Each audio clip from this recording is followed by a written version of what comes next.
पर की ओर तो राम मंदिर के दर्शन करने के बाद उत्तर प्रदेश में भारत जोड़ो यात्रा फिर से शुरू करेंगे राहुल गांधी। बीजेपी की बड़ी चिंता।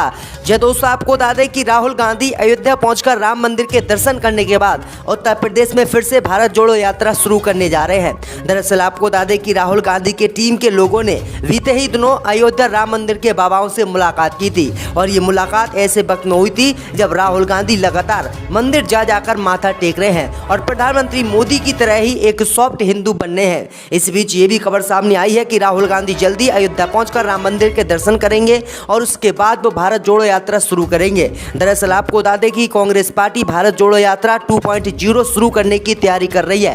दरअसल आपको बता दें कि 2024 में प्रधानमंत्री मोदी भी राम मंदिर का उद्घाटन करेंगे और उद्घाटन से पहले ही राहुल गांधी राम मंदिर जाना चाहते हैं। तो ये बड़ी अपडेट आ रही दोस्तों। इसी बीच पर तो दोस्तों अगली खबर की ओर तो मुस्लिम सांसद को गाली देना रमेश बिदूड़ी को पड़ा भारी। बीजेपी महिला नेता ने खोला सांसद के खिलाफ मोर्चा, पार्टी से निकालने की मांग।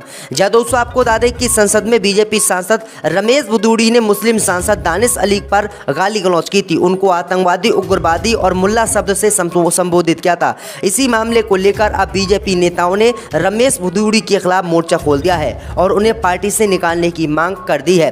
दरअसल आपको बता दें कि नोएडा की रहने वाली बीजेपी से अल्पसंख्यक मोर्चे की प्रदेश कार्यकारी सदस्य डॉक्टर जीनत अंसारी ने अपनी पार्टी के सांसद रमेश बिदूड़ी के खिलाफ हमला बोला है और कड़ी कार्रवाई की मांग करते हुए जीनत अंसारी ने राष्ट्रीय अध्यक्ष जेपी नड्डा को पत्र लिखा है। उन्होंने पत्र में कहा है कि वह पार्टी की कार्यकर्ता है, पार्टी के साथ पूरे विश्वास से खड़ी है, लेकिन बीच बीच में ऐसी बातें भी सामने आती हैं जो हम मुसलमानों के खिलाफ हो जाती हैं। महिला नेता ने कहा है कि अभी पिछले दिनों नई संसद के अंदर हमारे सांसद रमेश बिदूड़ी ने बसपा सांसद दानिश अली के खिलाफ अभद्र और अमानवीय भाषा का प्रयोग किया था। ये बहुत ही दुखद है, इसलिए मुसलमानों के खिलाफ नफरत फैल रही है, इसलिए इस सांसद को बीजेपी से निकाला जाए। तो ये बड़ी अपडेट आई दोस्तों कि अब बीजेपी की महिला नेताओं ने ही सांसद के खिलाफ मोर्चा खोल दिया है। इसी बीच पर तो दोस्तों अगली खबर की ओर तो दिल्ली की केजरीवाल सरकार फिर से पहुंची सुप्रीम कोर्ट। कहा आदेश का पालन नहीं कर रहे हैं नौकरशाह।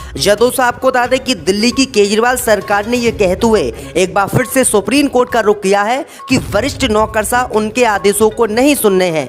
ऐसे में इस मामले की अदालत से तुरंत सुनवाई करने की मांग की है।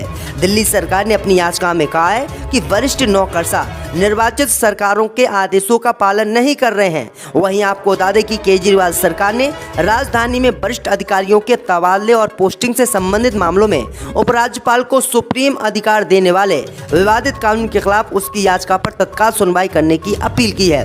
दरअसल आपको बता दें कि केजरीवाल सरकार ने यह गंभीर आरोप अब नौकरशाहों पर लगाए हैं और कहा है कि हम जो भी आदेश दिल्ली के नौकरशाह या वरिष्ठ अधिकारियों को देते हैं वो हमारी सुनते ही नहीं है, वो तो केंद्र सरकार और अमित शाह के ही सुनते हैं। इसी बीच पर तो दोस्तों अगली खबर की ओर तो मायावती इंडिया गठबंधन की नहीं बनेंगी हिस्सा, बीजेपी को पर्दे के पीछे से करेंगी सपोर्ट। जब दोस्तों आपको बता दें कि लोकसभा चुनाव अब नजदीक आने वाले हैं। इस बीच आपको बता दें कि असदुद्दीन ओवैसी की पार्टी और मायावती की पार्टी बसपा अभी तक ना तो कांग्रेस पार्टी के इंडिया गठबंधन में शामिल हुई है और ना ही बीजेपी की एनडीए गठबंधन में। इसी बीच खबर सामने निकल कर आई दोस्तों की मायावती की पार्टी बसपा इंडिया गठबंधन में तो शामिल नहीं होगी, लेकिन भाजपा के साथ वो पर्दे के पीछे गठबंधन करने जा रही है और भाजपा को पर्दे के पीछे से ही मायावती सपोर्ट करेंगी। दरअसल आपको बता दें कि मायावती का जाट वोट है और दलित वोट उनको बहुत अच्छे तरीके से उत्तर प्रदेश में डलता है, लेकिन आपको बता दें कि मायावती ने उत्तर प्रदेश विधानसभा चुनाव में भी पर्दे के पीछे बीजेपी से गठबंधन किया था और वो सामने नहीं आई थी और इसी तरह से 2024 के लोकसभा चुनाव में भी मायावती इसी ट्रिक को अपनाने वाली हैं और वो भाजपा से पर्दे के पीछे गठबंधन करेंगी लेकिन सामने नहीं आएंगी। तो ये बड़ी अपडेट आई दोस्तों कि मायावती भाजपा को हर कीमत पर सपोर्ट इस बार करने जा रही है। आपकी क्या राय दोस्तों, मायावती को इंडिया गठबंधन में जाना चाहिए या बीजेपी में, हमें कमेंट करके जरूर बताएं। इसी बीच पर तो दोस्तों अगली खबर की ओर तो हरियाणा में बढ़ने जा रही हैं बीजेपी की मुश्किलें। बीजेपी के नेता बिना बीजेपी के झंडों के करेंगे रैली।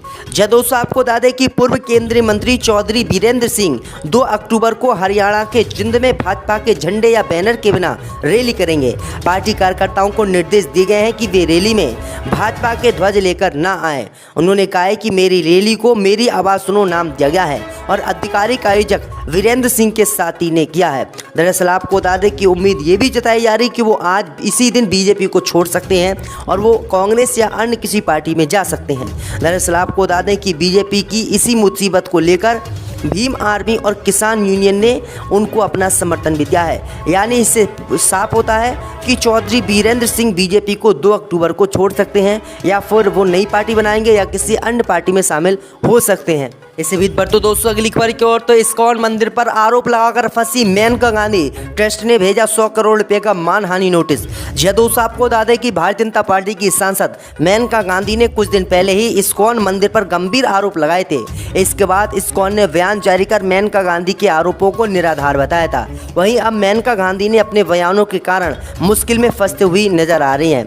दरअसल आपको बता दें कि इस्कॉन ने मेनका गांधी को 100 करोड़ रुपए का मानहानि नोटिस भेजा है।